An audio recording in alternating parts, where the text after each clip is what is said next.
Good morning दोस्तों।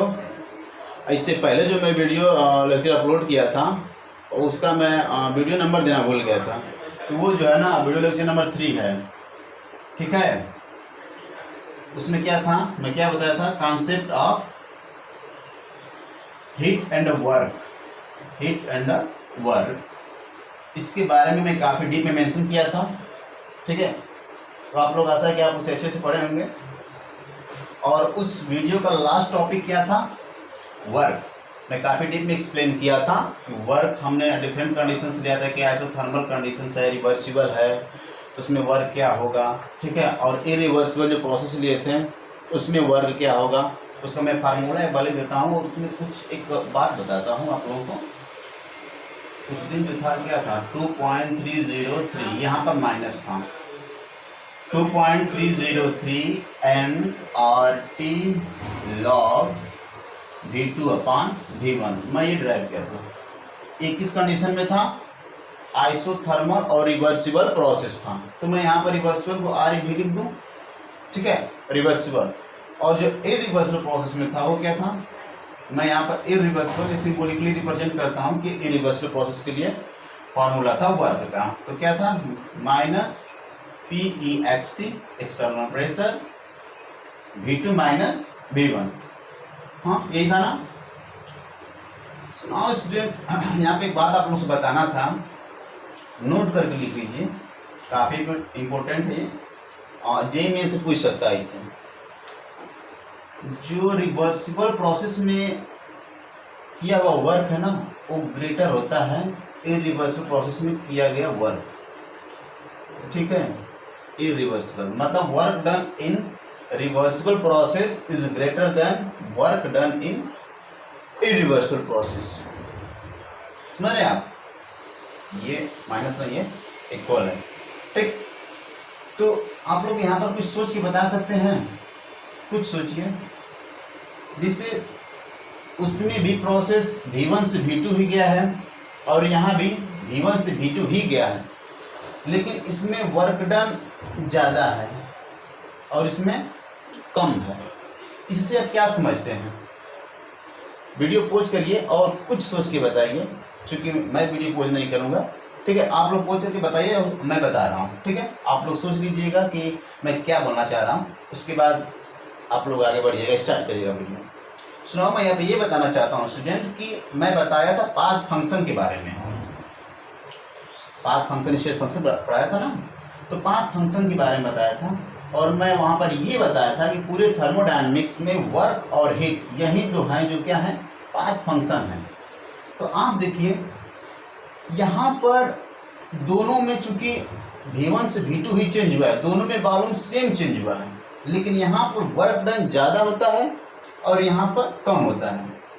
मतलब ये पाथ पर डिपेंड कर रहा है कि नहीं कर रहा है। इसका पाथ क्या था, रिवर्सिबल था, इसका पाथ क्या है, रिवर्सिबल है, और इसका इरिवर्सिबल है। समझ रहे हैं, देखिए पाथ पर डिपेंड कर गया ना वर्क, कि जब रिवर्सिबल प्रोसेस हो रहा है तो वर्क डन ज़्यादा हो रहा है, जब इरिवर्सिबल प्रोसेस हो रहा है तो वर्क डन लेस हो रहा है, कम हो रहा है।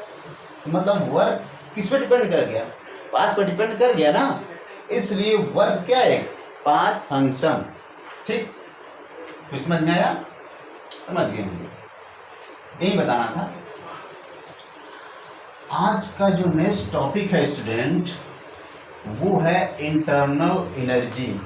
क्या, इंटरनल एनर्जी, इंटरनल एनर्जी। पहले तो हम ये जानेंगे स्टूडेंट कि इंटरनल एनर्जी होती क्या है, हम किसे कहते हैं इंटरनल एनर्जी। अच्छा मान लीजिए एक सिस्टम है, ठीक, मैं ये कहूँ कि इस सिस्टम की एनर्जी क्या होगी, मैं बस ये पूछूं कि एनर्जी ऑफ द सिस्टम, तो आपके माइंड में क्या आएगा, तो ये बताइए। मैं इस सिस्टम का एनर्जी पूछूं, बस एनर्जी ऑफ सिस्टम लिखूं, एनर्जी ऑफ सिस्टम, इसका मतलब आप क्या समझते हैं। अगर मैं किसी बॉडी को मान लीजिए कि क्या है, एक सिस्टम है, कोई भी बॉडी है, अगर मैं इसकी एनर्जी बस पूछूं तो आप लोग इसकी एनर्जी क्या बताओगे? अगर ये मोशन में है तो उसकी काइनेटिक एनर्जी बताएंगे, अगर ये ग्राउंड से कुछ ऊपर इसकी पोटेंशियल एनर्जी बताएंगे आप लोग, mgh, समझ रहे हैं? लेकिन मैं इस सिस्टम का इंटरनल एनर्जी पूछूं तो आप क्या सोचेंगे? ध्यान से सुनिए मैं क्या बोल रहा हूं। अगर मैं सिस्टम की बस एनर्जी पूछूं उसका मतलब अलग होता है, और इसकी मैं इंटरनल एनर्जी पूछूं तो उसका मतलब अलग होता है। डिफरेंट मीनिंग है दोनों वर्ड का। जैसे मैं इसकी इंटरनल एनर्जी पूछ रहा हूं तो मैं इसकी अंदर की एनर्जी पूछ रहा हूं स्टूडेंट। इस सिस्टम की अंदर की ये मूव कर रहा है या फिर अर्थ से कितना ऊपर से कोई मतलब नहीं है, ग्राउंड से कितना ऊपर है उससे कोई मतलब नहीं है, कितना दिन मूव कर रहा है उससे मतलब नहीं है। मैं इसकी इंटरनल एनर्जी पूछ रहा हूँ, ना कि मैं सिस्टम का एनर्जी पूछ रहा हूँ। सिस्टम के इंटरनल एनर्जी में पूछ रहा हूँ, समझ रहे हैं? इससे आप क्या समझते हैं? क्यों समझ पा रहे हैं आप? नहीं समझ पा रहे हो क्योंकि अभी आप पढ़े नहीं होंगे। सो नाउ समझिए, मैं इसे काफ़ी डीप में एक्सप्लेन करूँगा, आप लोग ध्यान से सुनिएगा कि सिस्टम का इंटरनल एनर्जी होता क्या है। मैं पहले एक एग्जांपल लेता हूँ और आप लोगों को कुछ ऐसे फील कराता हूँ। मान लीजिए कि एक टब लाइक बॉकेट कुछ समझ लीजिए, उसमें वाटर रखा हुआ है, ठीक? आप ऐसे पोजीशन पर रखिए जहाँ पे वाटर एकदम शांत हो, एकदम थोड़ा भी उसमें कहीं से उस पर हवा कोई भी एयर वगैरह उस पर ना अटके, ना ये इसकी सिस्टम बॉडी जो है हिले उले नहीं, एकदम कहीं पर एकदम स्टेबल हो, ठीक है? एकदम वाटर एकदम शांत हो, एकदम साइलेंट हो, ठीक? लेकिन आप उसमें कोई कलर डालिए जो आपको क्लियर विजुअल हो। आप उसमें रेड ग्रीन कोई भी डालिए, आप उसमें रेड कलर कोई भी डालेंगे ना तो पूरे वाटर में डिस्ट्रीब्यूट हो जाएगा वो कलर। ऐसा क्यों? सोचिए, ऐसा क्यों? अगर कोई वाटर में आप कोई कलर डाल रहे हैं, कोई भी कलर, एक ड्रॉप बस ऐसे बस डालिए, पूरा वाटर में क्या होता है? डिस्ट्रीब्यूट हो जाता है। ऐसा क्यों होता है? सोचिए। सो नाउ स्टूडेंट, जो मान लीजिए सिस्टम में लिया था वाटर, तो वाटर जो मॉलिक्यूल्स है ना, उनके अंदर कुछ एनर्जी होती है, कुछ डिफरेंट टाइप्स ऑफ एनर्जी होती है। उन सभी एनर्जियों को ही ना हम किस सिस्टम की या फिर उस सिस्टम की इंटरनल एनर्जी कहते हैं। जैसे एक वाटर होगा तो मूव कर रहा होगा, तो उसके अंदर क्या होगा? ट्रांसलेशनल एनर्जी होगा, ट्रांसलेशनल मोशन होगा, ट्रांसलेशनल मोशन होगा कि नहीं? ठीक। इसके अंदर रोटेशनल मोशन भी होगा, रोटेशनल मोशन भी होगा। अरे वाटर के मॉलिक्यूल है, यहाँ से वहाँ जा भी रहे हैं और अपने पोजीशन पर रोटेट भी तो कर रहे हैं, ठीक है, वो भी होगा। इसके अंदर वाइब्रेशनल रोटेशनल एनर्जी या वाइब्रेशनल, मैं रोटेशनल मोशन से बेटर एनर्जी लिखा तो बेहतर होता है। यहाँ पर मैं एनर्जी लिखता हूँ, ट्रांसलेशन एनर्जी, मोशन तो होगा ही, क्योंकि हम इंटरनल एनर्जी निकालें तो एनर्जी वर्ड यहाँ पर बेहतर अच्छा होगा, ठीक है। उसके बाद वाइब्रेशनल एनर्जी होगा, वाइब्रेशनल एनर्जी, वो वाइब्रेट भी करेगा, ठीक है। उसके बाद उसके अंदर न्यूक्लियर इलेक्ट्रॉनिक लिखते हैं, इलेक्ट्रॉनिक एनर्जी भी होगा। हम एक को भी बताएंगे ढंग से कि ये सब होता क्या है, ज़्यादा मैं डीप में नहीं जाऊँगा, ठीक है। मैं आप लोगों के लेवल में ही बताऊँगा कि सब क्या होता है। उसके बाद न्यूक्लियर एनर्जी भी होगी, उसके अंदर न्यूक्लियर एनर्जी भी होगी, ठीक है। इंटर मॉलिक्यूलर फोर्स भी होगा, इंटर मॉलिक्यूलर फोर्स, ये भी एक एनर्जी का ही फॉर्म है, समझ रहे हैं आप लोग। तो ये डिफरेंट टाइप्स ऑफ एनर्जी हैं जो किसी सिस्टम के अंदर जो मॉलिक्यूल्स हैं ना, उनकी ये एनर्जी है। और इन एनर्जियों को अगर मैं ऐड कर दूं ना, सारी एनर्जियों को, तो यही सारी जो एनर्जी होती है एक सिस्टम की इंटरनल एनर्जी होती है, जिसको हम यू से या ई से रिप्रेजेंट करते हैं। क्या समझ पाए आप लोग? मैं ये बताया कोई सिस्टम है, कोई सिस्टम लाइक दैट, हम एग्जांपल ले लिए हैं कि वाटर है, और वाटर के अंदर जो उसके मॉलिक्यूल्स हैं, उसके मॉलिक्यूल्स के जो अंदर होंगे ट्रांसलेशन एनर्जी होगी, रोटेशनल एनर्जी होगी, वाइब्रेशन एनर्जी होगी, इलेक्ट्रॉनिक एनर्जी होगी, न्यूक्लियर एनर्जी होगी, इंटर माइक्रो फोर्स भी तो होगा है ना दो मॉलिक्यूल्स के बीच, वो भी एक एनर्जी का एक फॉर्म। ठीक, तो इस सारी एनर्जी होगी, इस एनर्जी को ऐड कर देना टोटल एनर्जी को, तो वो एनर्जी उस सिस्टम की इंटरनल एनर्जी होती है। यही सभी एनर्जी होती है जो कि सिस्टम क्या होती है, इंटरनल एनर्जी होती है। पहले तो मेरे पास माइक नहीं है इसलिए मेरी आवाज़ क्लियर नहीं है, ऊपर से बाहर के लोग भी परेशान कर दिए। सुना, अब इसे मिटा दूँ स्टूडेंट, मैं इसे मिटाता हूँ और सिंबॉलिकली रिप्रेजेंट करके समझ रहा हूँ, इसे मैं क्लियर कर दूँ। देखिए इंटरनल एनर्जी को मैंने बताया कि यू से रिप्रेजेंट करते हैं या फिर ई से, आपकी मर्जी। ठीक है, इसके बाद क्या हुआ, you translational plus you rotational, जिस रिप्रेजेंट करते हैं। अब ये जिस रिप्रेजेंट करते हैं आप लोग आगे पढ़ेंगे। ठीक है, उसके बाद you vibrational, you electronic plus you उसकी nuclear energy plus you inter micro force की जो एनर्जी है वो। तो ये सभी एनर्जी का एडिशन ही किसी सिस्टम की इंटरनल एनर्जी कहलाती है। क्या आप लोग समझे स्टूडेंट मैंने क्या बोला? ये सब मॉलिक्यूल्स की एनर्जी है। मॉलिक्यूल्स अंदर मैंने बताया एग्जांपल में ही ना कि वाटर से मॉलिक्यूल वाटर में मूव करते रहते हैं, वो हम कैसे गेस करेंगे? आप मैंने बताया कि आप कलर डालिए, कलर चारों तरफ डिस्ट्रीब्यूट क्यों हो जाता है? क्योंकि वाटर्स के मॉलिक्यूल क्या होते हैं, इधर उधर मूव करते हैं, ब्राउन मोशन करते रहते हैं, समझ गए? तो इसलिए वो क्या है, उनके अंदर यही डिफरेंट टाइप्स ऑफ एनर्जी होती है, और उन सभी एनर्जी को ऐड कर देना तो उस सिस्टम की जो मिली है वाटर बॉडी या वाटर जो भी बॉकेट मिली है उस सिस्टम का टोटल इंटरनल एनर्जी हो जाएगा, ऐड कर देंगे तो सिस्टम का। समझ पा रहे हैं आप लोग? ये रहा उसकी इंटरनल एनर्जी। अब आप सोचिए कि हम किसी इंटरनल एनर्जी को मेजर नहीं कर पाते हैं, हम किसी भी सिस्टम का इंटरनल एनर्जी मेजर नहीं कर पाते हैं, हम हमेशा इंटरनल एनर्जी का चेंज लेते हैं। ऐसा क्यों? आप एक बार सोच के देखिए, आप थोड़ा ये सोचिए ध्यान से कि मान लीजिए किसी का मोशन ही होगा, एक मॉलिक्यूल्स का मोशन, उसकी काइनेटिक एनर्जी हम कैसे निकालेंगे, उसकी रोटेशनल एनर्जी कैसे निकालेंगे, उसकी वाइब्रेशन एनर्जी कैसे निकालेंगे, उसका न्यूक्लियर एनर्जी कैसे निकालेंगे? तो अब सोचिए इतनी माइक्रो लेवल पर एनर्जी हैं, उनको मेजर करना एकदम इम्पॉसिबल जैसा है।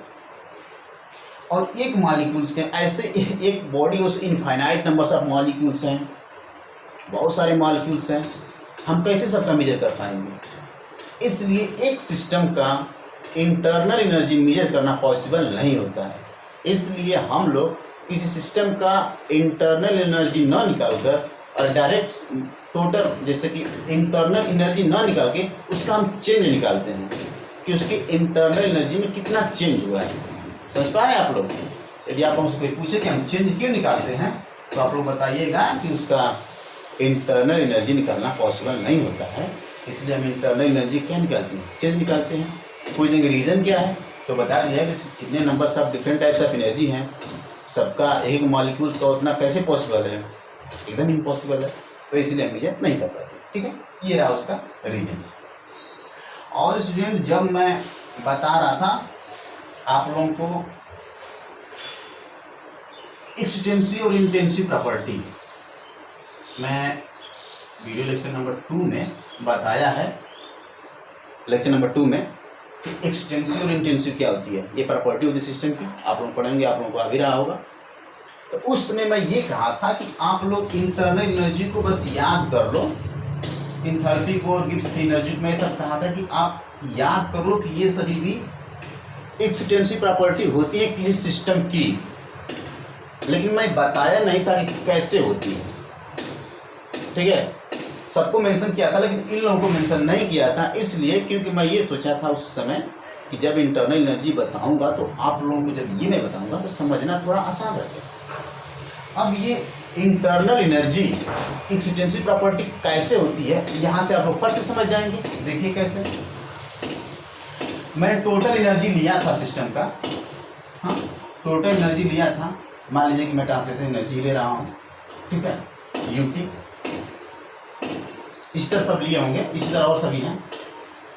तो एक मॉलिक्यूल्स का सभी एनर्जी होंगी, उसी तरह n नंबर ऑफ मॉलिक्यूल्स का लेंगे। मान लीजिए इतनी बॉडी में n नंबर ऑफ मॉलिक्यूल्स हैं, बड़ी बॉडी लेंगे तो ज़्यादा n नंबर ऑफ मॉलिक्यूल्स होंगे। मेरे कहने का मतलब ये है स्टूडेंट कि इंटरनल एनर्जी से क्वांटिटी पर डिपेंड कर रही है, समझ रहे हैं। क्योंकि मान लीजिए कि आप इतना बड़ा बॉडी है, इसमें नंबर ऑफ मॉलिक्यूल्स जितना भी मान लेते हैं m होगा, ठीक है। इतनी बड़ी बॉडी होगी, इसमें नंबर ऑफ मॉलिक्यूल्स ज़्यादा होंगे ना, बहुत ज़्यादा होंगे, इससे कई गुना होंगे, n टाइम्स होंगे मान लेते हैं, समझ रहे हैं। तो नंबर ऑफ मॉलिक्यूल बढ़े, एनर्जी बढ़ी, इंटरनल एनर्जी बढ़ी। मतलब इंटरनल एनर्जी डिपेंड कर रहा है किस पे, क्वांटिटी पे, समझ रहे हैं। तो जब क्वांटिटी पर डिपेंड कर रहे हैं इंटरनल एनर्जी, तो जो क्वांटिटी पर डिपेंड करता है उसे हम क्या कहते हैं, वो एक्सटेंसिव प्रॉपर्टी होता है। समझ पा रहे हैं आप लोग। इस वे से ये क्या है, एक्सटेंसिव प्रॉपर्टी होता है। क्या आप लोग समझ पाए। मैं वहाँ पे इसे नहीं बताया था क्योंकि मैं वहाँ पर इंटरनल एनर्जी नहीं बताया था, और मैं ऐसे बताता तो आप लोग समझ नहीं पाते, इसलिए मैं यहाँ पर इंटरनल एनर्जी बताया ताकि आप लोगों को समझ में आए। अगर अब मैं बता दिया उसे यहाँ पर तो आप लोगों को समझ में आ जाएगा कि ये क्या है, एक एक्सटेंसिव प्रॉपर्टी है किसी सिस्टम का, ठीक है। अब नाउ स्टूडेंट्स, ये मैं ये भी बताया था कि ये क्या है, स्टेट फंक्शन है। यहाँ पर मेंशन कर देता हूँ हल्का सा कि स्टेट फंक्शन है।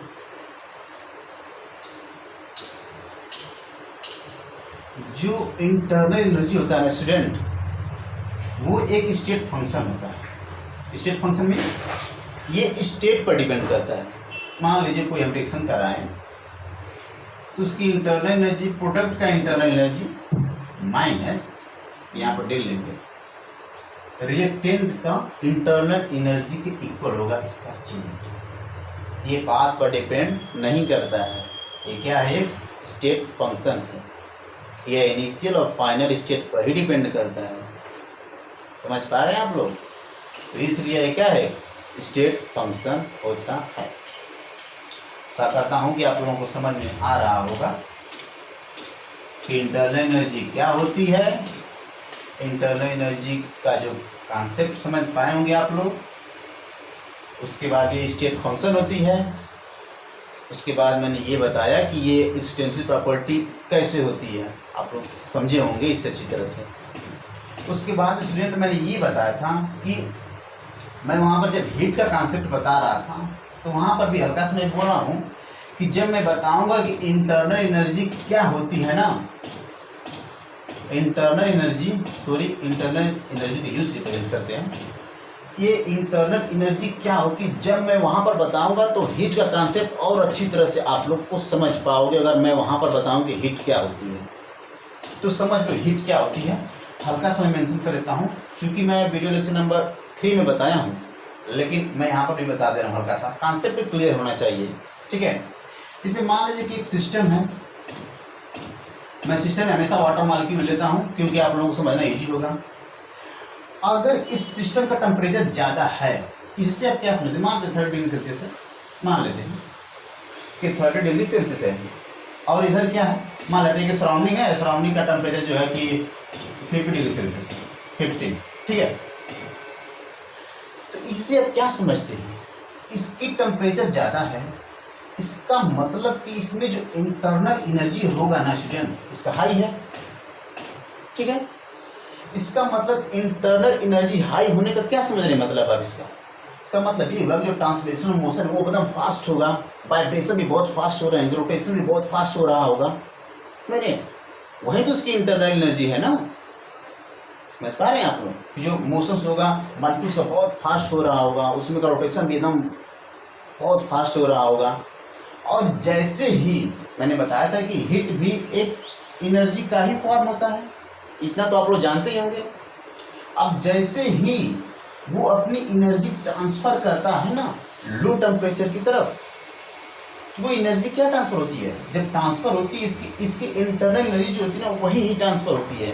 वही ट्रांसफर होगी तो मॉलिक्यूल का मोशन स्लो हो जाएंगे, वाइब्रेशनल मोशन, रोटेशनल मोशन, ये सब जितने डिफरेंट टाइप्स ऑफ एनर्जी थे ना मोशन के, इसमें डिफरेंट टाइप्स ऑफ एनर्जी थे ना इंटरनल एनर्जी, वो सभी क्या हो जाएंगे, लो हो जाएंगे। उनका मोशन लो हो जाएगा, उनका रोटेशन भी स्लो हो जाएगा। वही जो एनर्जी ट्रांसफर होती है ना उसी को हम हीट कहते हैं। समझ पा रहे हैं आप लोग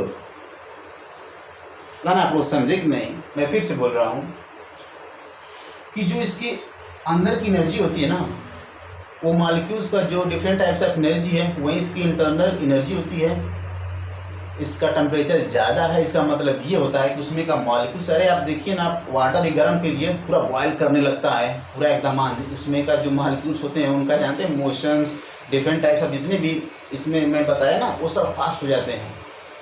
अब वहीं दूसरे की तरफ वही एनर्जी दूसरे लो टेम्परेचर में अगर ट्रांसफ़र हो जाए, इसका मतलब क्या होगा, उनका मोशन स्लो हो जाएगा, जितने भी एनर्जी डिफरेंट टाइप्स एनर्जी वो कम हो जाएंगी।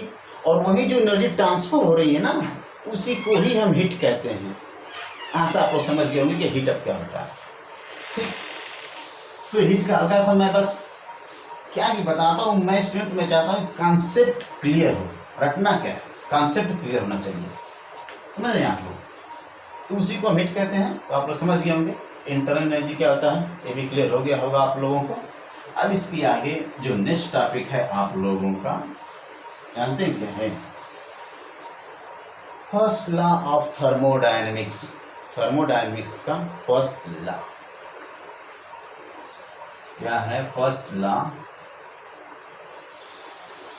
Of thermodynamics. थर्मोडायनेमिक्स, ठीक है, thermodynamics. First law of thermodynamics, क्योंकि थर्मोडायनेमिक्स में हम लोग को 3 लॉ पढ़ना होता है। First law of thermodynamics, second law of thermodynamics and third law of thermodynamics. So now student यहाँ पर हम पढ़ेंगे फर्स्ट लॉ ऑफ थर्मोडायनेमिक्स। इसको और हम क्या कहते हैं, इसे law of conservation of energy बोलते हैं। Law of conservation of energy. मेरा बोर्ड बहुत छोटा है इसलिए थोड़ा दिक्कत होती है, वरना मैं एनर्जी उधर लिख देता। इसको law of conservation of energy भी बोलते हैं, फर्स्ट लॉ ऑफ थर्मोडायनेमिक्स का। इसका मतलब क्या होता है? इसका मतलब फर्स्ट लॉ ऑफ थर्मोडायनेमिक्स ये एक्सप्लेन करता है स्टूडेंट कि किसी सिस्टम की जो एनर्जी होती है ना, जनरली अगर आइसोलेटेड सिस्टम है तो उसकी एनर्जी क्या होगी, कांस्टेंट होगी। ये बहुत सारी बातें एक्सप्लेन करता है, समझिए मैं यही को बताता हूँ। यही बताता है कि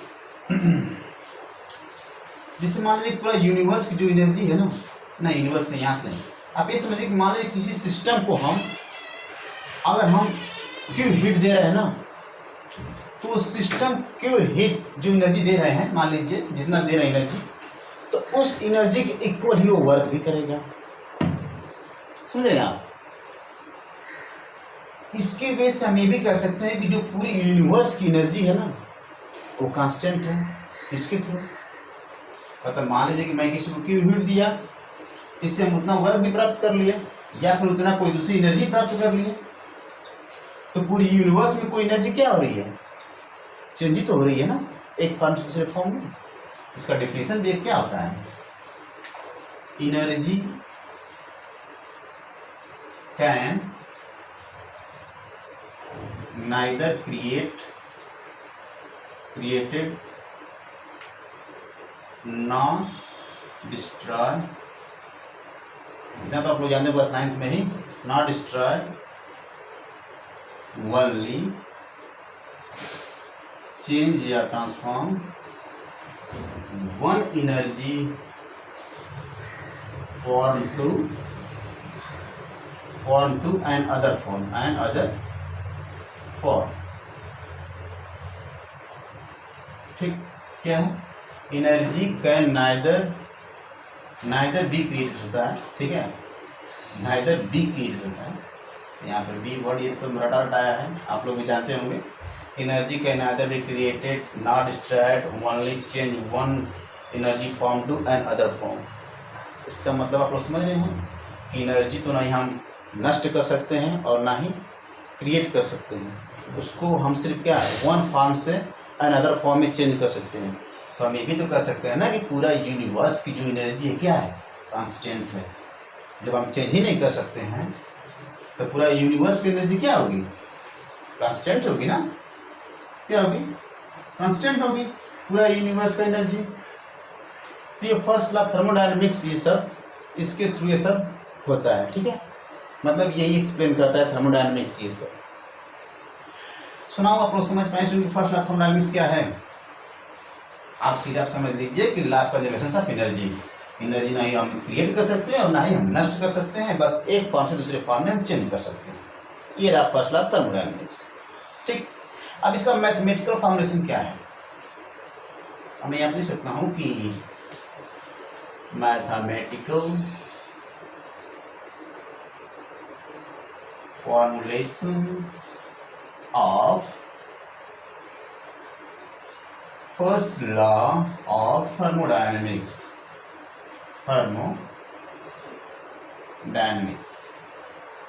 ठीक, ये डायनेमिक्स है स्टूडेंट, ठीक है, डायनेमिक्स। इसका मैथमेटिकल फार्मूलेशन हम मैथमेटिकली कैसे रिप्रेजेंट करेंगे फर्स्ट लॉ ऑफ थर्मोडायनेमिक्स को, ये मतलब है, ठीक है। तो समझिए, मान लीजिए कि मेरे पास एक सिस्टम है, डिराइव कर लेते हैं। डिराइव क्या, सिंपल है बस। मान लेते हैं कि इसकी इंटरनल एनर्जी U1 है। क्या है, इसकी इंटरनल एनर्जी U1 है। मान लेते हैं कि इसमें हमने Q हिट दिया, इसको हिट दिया तो ऐड होगा, ठीक है। उसके बाद मान लेते हैं कि इस पर हमने W वर्क किया, हम वर्क कर रहे हैं इस पर, प्लस होगा, ठीक है। तो क्या कर सकते हैं, इंटरनल एनर्जी सब ऐड होगा ना। U1 इंटरनल एनर्जी था, मैंने इसको Q हिट दिया, उसके बाद मैंने इस पर W वर्क किया, उसके बाद मानते हैं कि इसके बाद जो इसकी इंटरनल एनर्जी होगी क्या हो गई होगी, U2 हो गई होगी। बस बार आप लोग यहाँ तक क्लियर दिख रहा है कि नहीं, ये देख लूँ मैं, हाँ क्लियर है।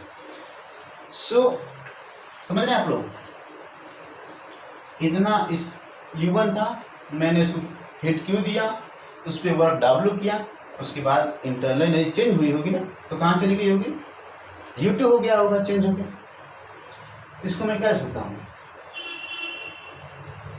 U2 माइनस U1 लिख सकता हूँ ना।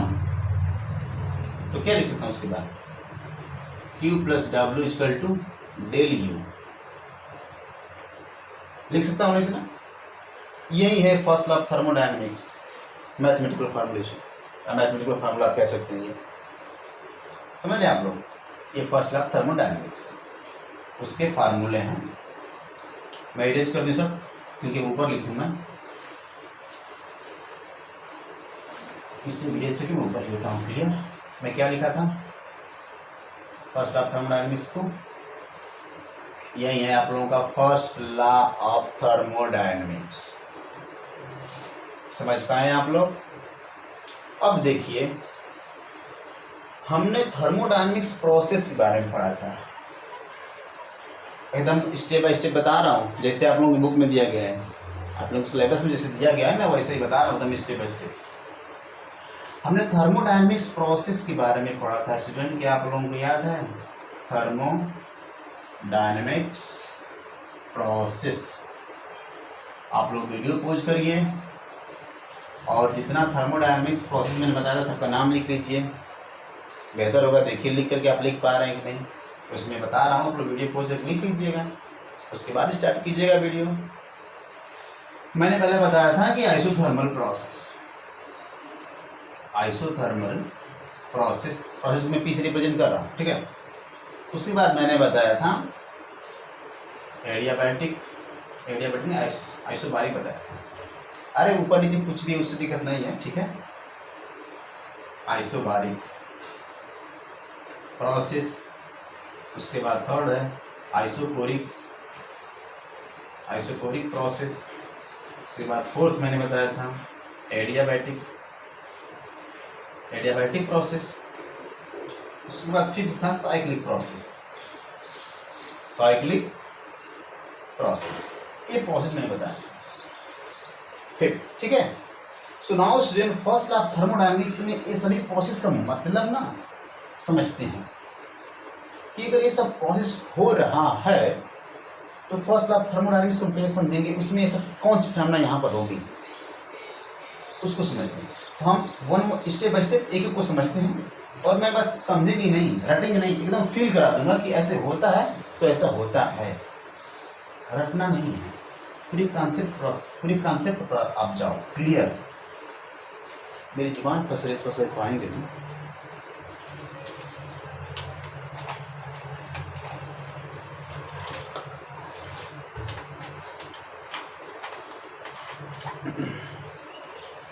देखिए, पहले हम करते हैं आइसोथर्मल प्रोसेस, देख लेते हैं आइसोथर्मल प्रोसेस।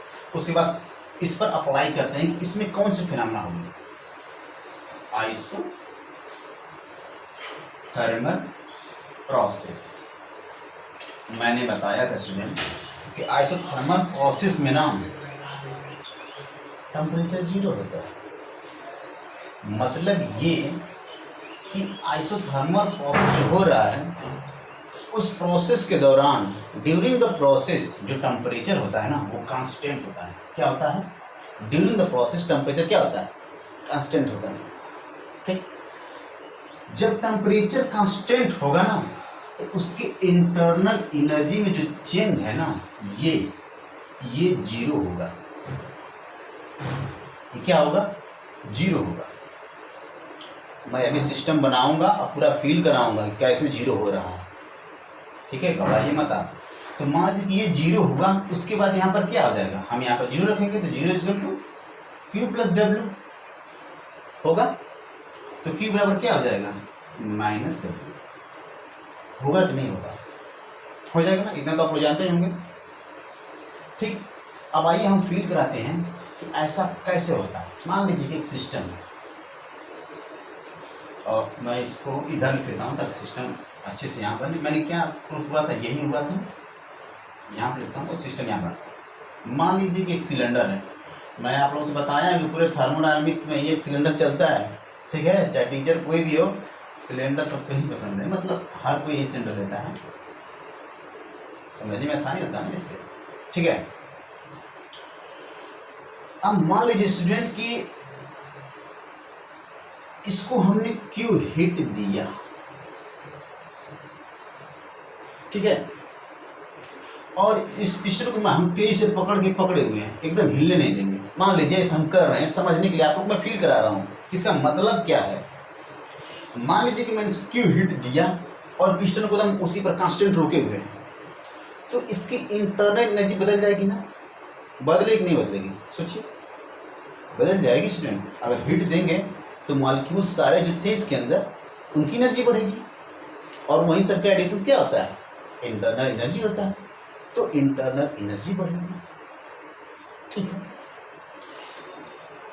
तो अगर मैं इसको हिट दिया, अब इसको मैं पकड़ा नहीं, छोड़ दिया, समझ रहे हैं, तो ये क्या होगा? ऊपर जाएगा। अगर ऊपर नहीं जाएगा तो इसकी इंटरनल एनर्जी बदल रही है ना, इसको ऊपर जाना पड़ेगा। देखिए यहाँ पर क्यों हिट हमने सिस्टम को दिया है, तो उसने W वर्ग किया है, सिस्टम ने क्या किया है? W वर्ग किया है।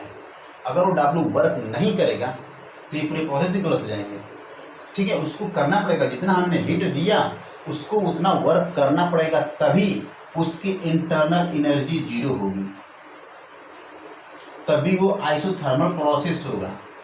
आइसोथर्मल प्रोसेस होगा। अगर मान लीजिए कि मैंने हिट दिया, इसने वर्क किया ही नहीं, तो इंटरनल एनर्जी बढ़ेगी, इंटरनल एनर्जी बढ़ेगी, और उसे भी हम हिट दें, टेम्परेचर भी बढ़ेगा। तो जब टेम्परेचर चेंज होगा तो आइसोथर्मल प्रोसेस हुआ कहाँ? तब तो आइसोथर्मल प्रोसेस नहीं ना होगा। तो आइसोथर्मल हम प्रोसेस जो कंडीशंस दे रहे हैं, जिस कंडीशन में हमने फार्मूला डिराइव किया है, उस कंडीशंस में उसके सिस्टम को वर्क करना पड़ेगा उसके टेम्परेचर को भी कांस्टेंट रखने के लिए, और जब टेम्परेचर कांस्टेंट रहेगा तो उसकी इंटरनल एनर्जी भी चेंज नहीं होगी। मैंने बताया है कि अगर यहाँ से हीट दिया तो इसको वर्क करना पड़ेगा, जितना हीट दे रहे हैं उतना वर्क अगर नहीं किया तो इंटरनल एनर्जी चेंज हो जाएगी और टेम्परेचर भी चेंज हो जाएगा, तो प्रोसेस ही गलत हो जाएंगे। तो इसको जितना हीट देंगे उतना वर्क इसको करना पड़ेगा, तब ही ये सही होगा। समझ रहे हैं? तो इसका मतलब ये हुआ कि जितना हमने हीट दिया उसने उतना वर्क कर दिया। आइसोथर्मल कंडीशन है। ठीक, समझे आप लोग? समझ पाए नहीं आप लोग? समझ गए नहीं आप लोग कि आइसोथर्मल प्रोसेस में क्या क्या कंडीशन बनी? फील हुआ कि नहीं आप लोगों ने? इस सिस्टम को जितना हीट दिया उतना उसने वर्क कर दिया। ठीक है, उसके बाद हम दूसरा प्रोसेस लेते हैं। ये था, ठीक है, आइसोकोरिक प्रोसेस लेते हैं। आइसोकोरिक प्रोसेस, अगर ऐसा प्रोसेस हो रहा है तब क्या होगा? फर्स्ट ऑफ ऑर्डर में देखो डेल यू है, थोड़ा डेल यू अच्छे से बनाओ। उसके बाद क्यू है plus P D V W, pressure volume work. Formula याद आ रहा है कि नहीं?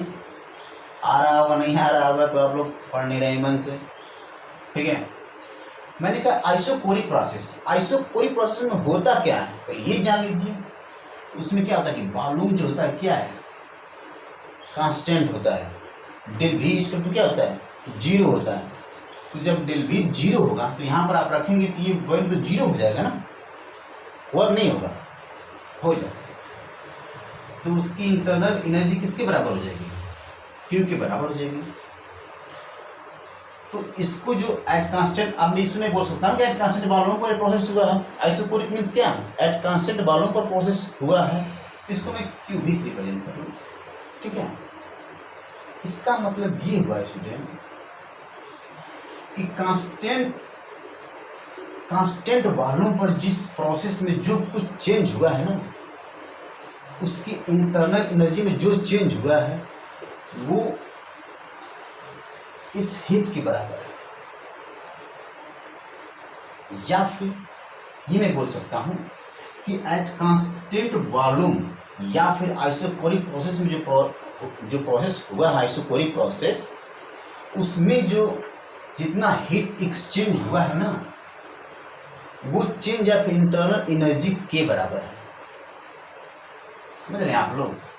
उस प्रोसेस में जितना हीट एब्जॉर्ब किया हो या फिर इमिट किया हो, हमको नहीं पता। समझ रहे हैं? कुछ भी हुआ हो, चाहे तो एब्जॉर्ब हो सकता है, इमिट भी हो सकता है, तो वो उसकी change of volume change of internal energy के इक्वल होगा। इसका मतलब ये है। समझिए आप लोग? समझ गए होंगे। अब इसमें और क्या बताऊं? ठीक, आइसोकोरिक मैंने प्रोसेस बताया, उसमें मैंने ये बताया कि उस प्रोसेस में जितना हीट या तो एब्जॉर्ब हुआ होगा या फिर इमिट हुआ होगा, वो किसके इक्वल होगा? उस सिस्टम के चेंज ऑफ इंटरनल एनर्जी के इक्वल होगा। आशा करता हूं कि आप लोग समझेंगे इसे काफी अच्छी तरह से। इसके बाद जो आप लोगों को पढ़ना होता है, आइसोकोरिक हो गया, एडियाबैटिक कर लेते हैं। एडियाबैटिक प्रोसेस, ठीक है। एडियाबैटिक प्रोसेस में क्या होता है? एडियाबैटिक प्रोसेस में मैंने ये बताया था स्टूडेंट कि जो उसमें क्यू जो होता है ना, ये अलाउ भी नहीं होता है। मतलब इसका एडियाबैटिक प्रोसेस होगा कैसे ये बताइए? ऐसे प्रोसेस जिसमें हीट क्या हो, एक्सचेंज अलाउ ही ना हो। एक ऐसा प्रोसेस हो जिसमें हीट क्या हो, एक्सचेंज अलाउ ही ना हो। और उसके लिए मैं आपको बताया था कि उसके लिए जो वाल होते हैं क्या होते हैं? एडियाबैटिक कौन सा वाल बताया था ना? डायथर्मिक और एडियाबैटिक। तो एडियाबैटिक वाल उसे चाहिए। एडियाबैटिक प्रोसेस जब हो रहा है उसमें क्या होना चाहिए कि जो हीट एक्सचेंज है ना, ये जीरो होगा। समझ रहे हैं? तो ये वैल्यू इसे पुट करेंगे तो क्या होगा? उसकी इंटरनल एनर्जी उसके डब्ल्यू के बराबर होगी ना। मतलब ये हुआ स्टूडेंट कि एक ऐसा प्रोसेस जिसमें हीट एक्सचेंज ना हो, जिसमें हीट क्या हो, जीरो हो, तो उसकी जो इंटरनल एनर्जी होगी ना, उस सिस्टम पर किए गए वर्क या सिस्टम द्वारा किए गए वर्क के बराबर होगा। जैसे एग्जाम्पल समझते हैं, आप लोग ज़्यादा बेहतर समझ पाएंगे। मान लीजिए कि एक सिस्टम है, हाँ एक सिस्टम है, एक पिस्टन मैंने लगा दिया, इसमें हीट एक्सचेंज अलाउड नहीं है, ये क्या है, नॉट अलाउड, एडियाबैटिक प्रोसेस है। समझ रहे आप लोग, कहीं से हीट नहीं आ रहा है, ऊपर से भी नहीं, कहीं से भी नहीं, हीट नहीं आ रहा है। तो हीट नहीं आ रहा है तो उसकी चेंज ऑफ इंटरनल एनर्जी किसकी इक्वल है, वर्क के। या तो हम पिस्टन नीचे प्रेस करें तो हम उस पर वर्क कर रहे हैं, तो वह हमारे वर्क करने के बाद उसके इंटरनल एनर्जी में कितना चेंज आया वो ये है। या फिर ये भी हो सकता है कि ये वर्क करे तो इसके वर्क करने के बाद जो उसके इंटरनल एनर्जी में चेंज आया है वो इसके बराबर होगा। मतलब जो इंटरनल एनर्जी में चेंज है ना, वो वर्क के बराबर होगा। या तो उस पर हम वर्क करें या फिर सिस्टम खुद वर्क करे। समझ पा रहे हैं आप लोग, समझे होंगे आप लोग। इसमें बहुत ऐसा कुछ टफ नहीं जो समझने में दिक्कत होगी। समझ पाए कि नहीं आप लोग, मैं कंफ्यूज होगा, आप लोग समझ पाए कि नहीं। एक बार फिर से बोल देता हूँ कि जो इंटरनल एनर्जी में चेंज है ना, वो सिस्टम पर हम जितना वर्क करें या फिर सिस्टम जितना वर्क करें उसके इक्वल होगा। समझे, समझ गए आप लोग, आप समझ गए मुझे, ठीक है। तो मैं इसे रेज करता हूँ। इसके बाद आता है स्टूडेंट आइसोबारिक प्रोसेस। ये मैं सीक्वेंस, कोई जरूरी नहीं है कि मैं जिसे लिखा हूँ वही सीक्वेंस होगा, सीक्वेंस बदल सकता है। ये नहीं कि मैं तो पहले ही आइसोबारिक लिखा था, पहले एडियाबैटिक बता दिया, तो ऐसा नहीं समझिएगा आप लोग। उसके बाद क्या था, आइसोबारिक प्रोसेस। रटा हुआ नहीं ना मैं, कॉन्सेप्ट क्लियर होना चाहिए। आइसोबारिक का मतलब आप लोग क्या समझते हैं, एक ऐसा प्रोसेस जिसमें प्रेशर क्या हो, कांस्टेंट हो, कि क्या हो, कांस्टेंट हो। हम एक ऐसा प्रोसेस कर जिसमें क्या हो, प्रेशर क्या हो, कांस्टेंट हो, उसी को बोलते हैं आइसोबारिक प्रोसेस। ये सारे प्रोसेस को मैंने काफ़ी अच्छे से पढ़ाया आप लोगों को, आप लोगों को आना चाहिए ये सब बातें, ठीक है। सुनो स्टूडेंट, इसमें क्या होगा, इसमें देखिए, इसको हम क्यूपी लिख देते हैं। प्रेशर क्या है, कांस्टेंट है। और सॉरी, इसको पहले वर्क जान लीजिए कि आप वर्क लिखते कैसे हैं, पीडीबी लिखेंगे, ठीक है। अब डेल यू है, इसका मतलब क्या है, ये U2 होगा माइनस U1 होगा, तभी डेल यू है। इसको हम क्यूपी लिखते हैं क्योंकि प्रोसेस किसमें हो रहा है, आइसोबारिक में, ठीक है। आइसोबारिक में जो हीट है उसको क्यूपी से रिप्रेजेंट कर रहे हैं, चाहे हीट एब्जॉर्ब हो रहा है, इमिट हो रहा है, उस हीट को मैं रिप्रेजेंट कर रहा हूँ क्यूपी से, ठीक है। उसके बाद यहाँ पर P ये dB है तो क्या रहा होगा, V2 माइनस V1 रहा होगा, ठीक है। V2 माइनस V1 रहा होगा। अब देखिए इसकी आगे क्या हो सकता है, U2 minus U1 QP plus PV2 minus PV1 लिख सकते हैं। इतना तो आप लोग समझ रहे होंगे। इसके बाद मैं इसे इरेज कर दूं, ऊपर लिखता हूँ, बोर्ड छोटा है ना, दिक्कत होती है। अब इसको हम क्या कर सकते हैं, देखिए U2 माइनस U1 मैं ऊपर लिख देता हूँ पहले ताकि आप लोग समझ में आए। U2 माइनस PV1 समझ पा रहे हैं आप लोग। अब देखिए यहाँ पर मैं कुछ कर रहा हूँ, तो ध्यान दीजिएगा आप लोग। U2, ठीक है, इसको मैं यहाँ पर ट्रांसफर कर रहा हूँ माइनस PV2, ठीक है, माइनस U1 प्लस, में कुछ गलत नहीं कर रहा हूँ, PV1 इक्वल टू QP।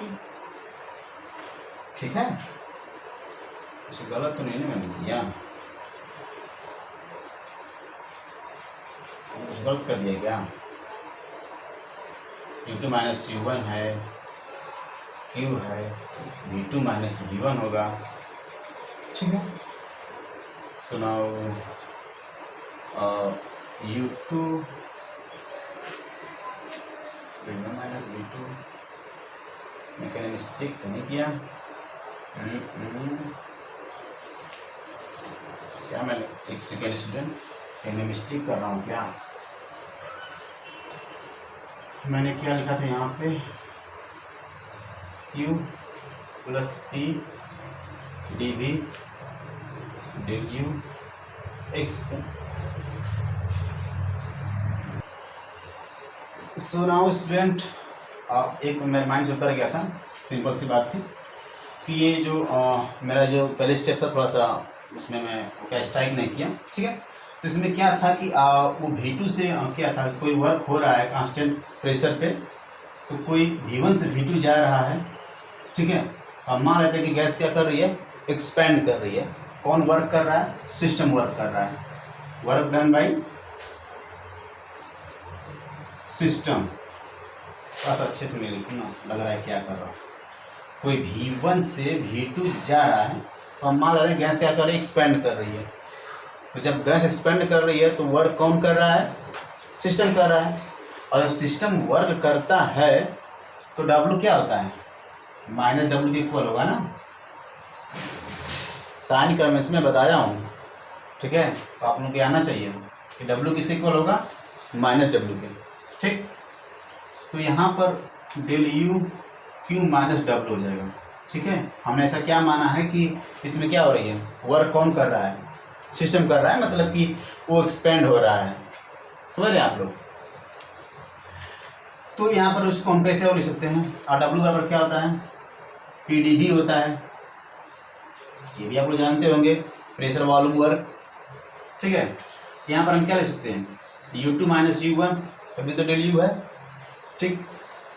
अब ये QP लिखते हैं, बस सिंबॉलिकली रिप्रेजेंट कर रहे हैं कि एट कांस्टेंट प्रेशर पर जो चेंज में जो वेरिएशंस है, या फिर जितना हीट या तो एब्जॉर्ब हुआ होगा या फिर इमिट हुआ होगा, ये हमें नहीं पता अभी, ठीक है। इसको हम QP मानते हैं, ठीक है। सिंबॉलिकली बस रिप्रेजेंट कर रहे हैं QP, क्योंकि क्या ऐसा कोई प्रोसेस एट कांस्टेंट प्रेशर पर वर्क हो रहा है, कुछ भी। उसके बाद यहाँ पर क्या होगा? P होगा V2 माइनस V1, ठीक है। तो मैं ऊपर अरेंज कर देता हूँ, जगह बहुत कम है स्टूडेंट। एक सबसे बड़ी प्रॉब्लम ये है कि मेरे पास बोर्ड नहीं है बड़ा। तो U2 माइनस U1 ऊपर लिख रहा हूँ इसको, QP माइनस PV2 माइनस, नहीं प्लस हो जाएगा ना, अंदर मल्टीप्लाई करा रहा हूँ, देख रहे हैं। PV2 माइनस, उसके बाद ये क्या होगा? प्लस हो जाएगा PV1 इरेज कर दो इसे। U2 माइनस U1 QP, अरे वहीं से तो स्टेप आएगा। अब इसको देखिए कैसे लिख सकते हैं, मैं अरेंज कर रहा हूँ, कुछ बताना चाहता हूँ मैं आप लोगों को, यहाँ से मैं कुछ प्रूव कर रहा हूँ। इसे यहाँ पर लाइए तो क्या आ जाएगा? प्लस V2 आ जाएगा माइनस U1, ये इधर आ जाएगा तो माइनस PV1, उसके बाद क्या होगा? QP। इतने को देखिए हम क्या लिख सकते हैं, इतने को हम H2 लिखेंगे। H2 क्या होता है अभी बता रहा हूँ, ठीक है। और यहाँ से लिख देता हूँ आगे, ये H2 हो गया, ठीक है। और माइनस में कॉमन लेता हूँ, उसके बाद मैं क्या लिख सकता हूँ? U1 प्लस PV1 लिख सकता हूँ बड़ी तरह। अगर माइनस मैंने कॉमन ले लिया, अंदर मल्टीप्लाई करेंगे तो फिर क्या हो जाएगा? माइनस U1, अब माइनस DP1 आ ही जाएगा, तो मैंने कॉमन ले लिया माइनस, इसको ब्रैकेट में लिख दिया है। और इसको हम लिख सकते हैं H1। अरे ये देखिए वही वैल्यू सेम है, इसको H2 लिखा तो क्या होगा? H1 होगा। तो मैं इसे इरेज करके H1 लिख दूँ, H1 इजिकल टू QP। इसको मैं क्या सकता हूँ? डेल H लिख सकता हूँ, चेंज है ना। उसके बाद ये QP, ये मैं प्रूफ करना चाह रहा था स्टूडेंट, ठीक है। इसका मतलब क्या, ये एच क्या है, ये एच को बोलते हैं इंथैल्पी। क्या बोलते हैं, इंथैल्पी। और इंथैल्पी को काफ़ी कंसाइज वे से हम आगे पढ़ेंगे, इसके बाद वहीं ही पढ़ना है, हमें इंथैल्पी ही पढ़ना है, समझ रहे हैं आप लोग। तो इंथैल्पी से बोलते हैं इंथैल्पी। इसका मतलब क्या हुआ, मैं इसे इरेज करता हूँ, इसे ऊपर लिखता हूँ, थोड़ा सा इसके बारे में बताता हूँ कि एट कांस्टेंट प्रेशर पर जितना हीट एब्जॉर्ब करे या इमिट करे वो किसके बराबर होता है, उस सिस्टम की चेंज ऑफ इंथैल्पी के बराबर होता है। समझ रहे हैं आप लोग, यही फार्मूला है। इसका मतलब क्या होगा कि एट कांस्टेंट प्रेशर पर, आइसोबारिक मीन्स क्या, एट कांस्टेंट प्रेशर, उस प्रेशर पर हीट या तो एब्जॉर्ब करे या फिर इमिट करे, वो किसके इक्वल होगा, उस सिस्टम की चेंज ऑफ इंथैल्पी के इक्वल होगा। अब ये इंथैल्पी क्या होती है स्टूडेंट, इसको नेक्स्ट लेक्चर में बताते हैं, ठीक है। इसको मेंशन करूंगा, वहाँ से स्टार्ट होगा इंथैल्पी, ठीक है। इंथैल्पी या हीट कंटेंट भी बोलते हैं इसको, इंथैल्पी या हीट कंटेंट भी बोलते हैं इसको। क्या बोलते हैं, heat content at constant pressure, heat content at constant pressure, ठीक है। तो इसको हम समझेंगे नेक्स्ट वीडियो लेक्चर में। सुनाओ स्टूडेंट, आज मैं फर्स्ट लैब थर्मोडायनेमिक्स समझाया, उसमें चारों प्रोसेस को समझाया, उसमें आइसोबारिक प्रोसेस को समझाया, और इसमें एक नया वर्ड इंथैल्पी है जो कि आगे आप लोगों को बताऊंगा, तो आप लोग कंफ्यूज मत होइएगा, ठीक है। तो इंथैल्पी एक नया है, अभी इसको मैं नेक्स्ट वीडियो लेक्चर में बताऊँगा। इसके बाद जो लास्ट प्रोसेस होता है, एक साइक्लिक प्रोसेस भी समझ लीजिए। साइक्लिक प्रोसेस सिंपल है, साइक्लिक प्रोसेस 2 मिनट में खत्म हो जाएगा, ये कुछ है नहीं। साइक्लिक प्रोसेस ये क्या था, फार्मूला ये रहा। साइक्लिक प्रोसेस को मैंने क्या बताया था, कोई प्रोसेस, मैं फिर से एक बार आप लोगों को मेंशन करता हूँ, ए और बी है, कोई प्रोसेस जहाँ जाए, जहाँ भी जाए और फिर वहीं पर रिटर्न हो जाए, आ जाए, मतलब कहीं भी जाए, फिर उसका फाइनल और इनिशियल और फाइनल पोजीशन क्या हो, एक ही हो। उसका इनिशियल जो स्टेट हो घूम के फिर उसी पर आ जाए, उसका फाइनल स्टेट भी वही हो, उसका इनिशियल स्टेट ही उसका फाइनल स्टेट भी हो। समझ रहे आप लोग, मतलब अगर ए से गया, इसको बी को हटा देते हैं, ए से गया, पूरा प्रोसेस होते हुए आया, फिर ए पर ही आ गया, समझ रहे। तो कोई प्रोसेस ए से गया और ए पर ही आया, तो जनरली यू क्या है बेटा, एक स्टेट फंक्शन है, स्टेट फंक्शन है ना, यू क्या है, स्टेट फंक्शन है। तो साइक्लिक प्रोसेस के लिए यू का वैल्यू क्या होगा, अरे कोई प्रोसेस जहां से गया फिर वहीं पर आ गया, तो हम u2 माइनस u1 करेंगे ना, तो u क्या है, एक स्टेट फंक्शन है, स्टेट पर डिपेंड करता है, तो उसका u1 u2 दोनों क्या होगा, इक्वल होंगे ना, क्योंकि एक ही स्टेट में तो आ गया फिर, तो इसलिए इसका वैल्यू क्या होगा, 0 होगा। जहां से गया वहीं पर आ गया, तो उस स्टेट का इंटरनल एनर्जी सेम ही होगी ना, तो स्टेट फंक्शन है और सेम ही होगा, तो दोनों जब सेम ही होगा तो उसको माइनस करेंगे तो क्या हो जाएगा, 0 हो जाएगा। तो साइक्लिक प्रोसेस के लिए इंटरनल एनर्जी u का मान क्या होगा, चेंज उसका 0 होगा। तो यहाँ पर अगर u का वैल्यू हम 0 रखें, u का वैल्यू अगर हम 0 रखें तो क्या होगा, 0 equal to Q plus W, क्या हो जाएगा, W इक्वल टू क्या हो जाएगा, Q equal to minus W, W equal to minus Q, दोनों जो मान हो लिख लो। तो क्या होगा, साइक्लिक प्रोसेस के लिए एक फर्स्ट ऑफ थर्मोडायनेमिक्स का फार्मूला है, समझे आप लोग। सुनाओ स्टूडेंट, जो 5 प्रोसेस है थर्मोडायनेमिक्स के, वो आप लोग काफ़ी अच्छी तरह समझे होंगे। इसके बाद हम नेक्स्ट वीडियो लेक्चर में स्टार्ट करेंगे थर्मोडायनेमिक्स, सॉरी ये थर्मोडायनेमिक्स पढ़ाते पढ़ते थर्मोडायनेमिक्स वर्ड ही बार बार आ रहा है। तो नेक्स्ट वीडियो लेक्चर में जो हम पढ़ाएंगे वो एंथैल्पी होगा, एंथैल्पी के बाद वही थर्मोकेमिस्ट्री वगैरह, यही नेक्स्ट टॉपिक है आपका, ठीक है। सुना हुआ आज यहीं तक, मिलते हैं नेक्स्ट वीडियो में, तब तक के लिए आप सभी को बहुत बहुत धन्यवाद। आप लोग पढ़िए मन से, ठीक है, धन्यवाद।